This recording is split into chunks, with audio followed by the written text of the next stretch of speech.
এই আচারটা যদি একবার তোমরা খাও, টেস্ট করো, তো এর স্বাদ তোমরা একদম ভুলতে পারবে না। খুবই টেস্টি একটা আচার। আর তোমরা এইটা সারা মাস রেখে খেতে পারো। আর যদি তোমরা তেল দিয়ে রাখো তো এটা সারা বছর থাকবে, যদি বেশি করে বানিয়ে রাখো। তো এটা হচ্ছে ধনেপাতার আচার। আর এখন ধনেপাতা বাজারে একদম খুব সস্তায় পাওয়া যায়, আর অনেক পরিমাণে পাওয়া যায়।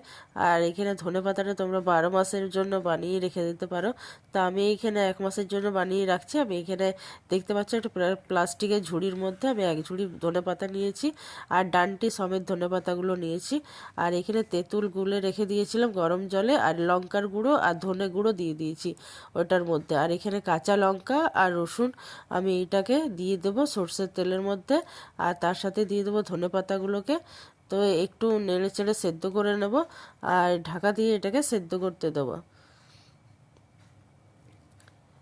তো বন্ধুরা, তোমরা যদি